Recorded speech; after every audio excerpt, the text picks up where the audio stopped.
What's up, VideoFort Nation? This is VideoFort Ruan with another awesome VideoFort tutorial. In this one, we're going to be talking about creating some basic geometry in 3ds Max. So first of all, I'm going to expand, or I'm going to make this viewport full screen. So right click on the plus and click on maximize viewport. And the way to create some basic geometry is here on the right hand side. On the first tab is your create tab. And then you've got your geometry, your shapes, your lights, your cameras, helpers, space warps, and systems.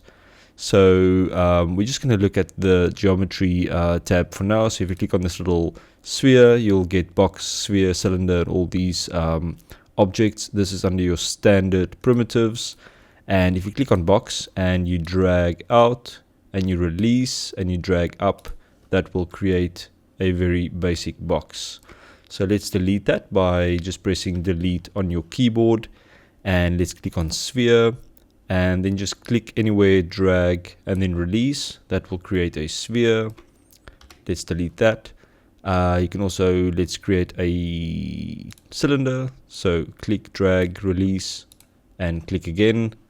There's your cylinder. And let's create a plane. So let's delete the cylinder, click on plane and then just click and drag and release, and that will create a flat plane. And let's say you want to create something with specific dimensions. So we quickly looked at this in the unit scale video. So let's click on box and let's just drag out a box like that. And then in the properties or in the parameters section, it will actually give you the length, the width, and the height. So let's set the length to 2 meters. So just type in 2 and press enter. Let's set the width to 1 meter like that, and let's set the height to 0.4 meters, press enter, and then you know you've got a box with those specific dimensions. Okay, let's delete this box and let's look at the second button, which is shapes.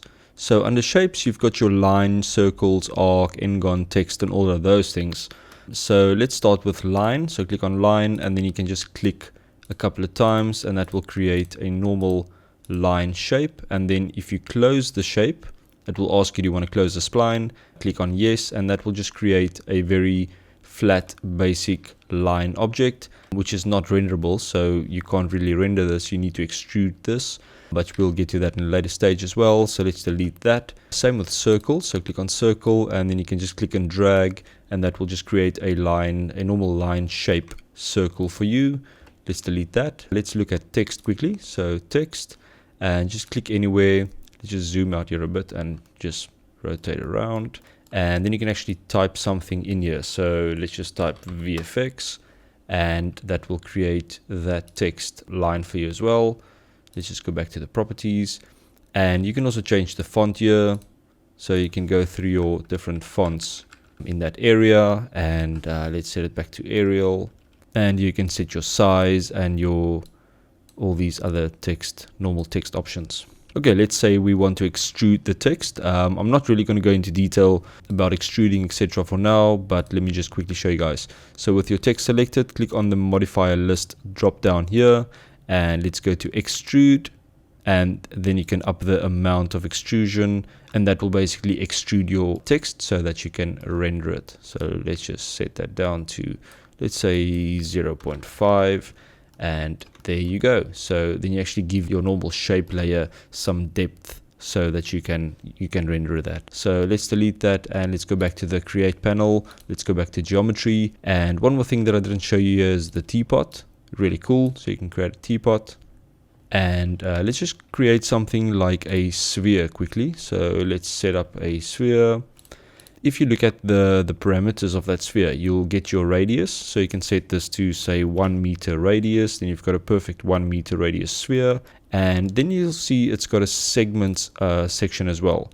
So this is the amount of segments around. So if you lower this, it will actually have less segments and it will be more kind of blocky. So there you can see it's not as smooth. And if we set this to say around 64 or something, then it will be quite smooth, lots of segments. We can even put it up to 128 or higher, and that will give you a nice and smooth sphere. let's delete that. Let's go back to the create panel and let's create a cylinder. So click somewhere, drag and click again. Same with the cylinder, you've got your radius, which is the radius of your cylinder. So you can, let's set that to 0.5, and then you've got the height. So let's set that to 2 meters.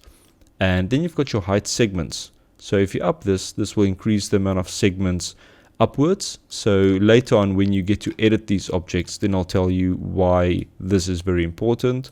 And then you've got your cap segments, which is at the top. So if I zoom in here a bit, you'll see if I up the cap segments amount, it will create more segments here, more geometry that you can later work with. Okay, then we also have sides. So this is similar to the segments of the sphere. So if you make this a smaller number, this will be more kind of blocky, more square.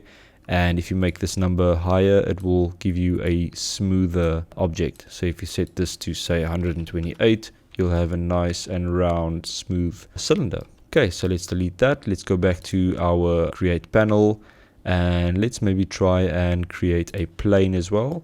So let's just click and drag. That's your plane. So as you can see, this one's got a length and a width as well. So let's set that to 2 meters by 2 meters. And then you've got your length segments and also your width segments. So if you set this to 1 by 1, you'll see that this will only have 1 segment by 1 segment. So let's change this to 20 segments and 20 segments. So it will have 20 segments in the length and 20 segments in the width. And later on when we'll get to subdivision editing, you'll see why this is quite important. And that's basically how you create geometry in 3ds Max. And also remember to check out VideoFort.com and buy a sweet t-shirt. Right, I'll see you guys in the next video.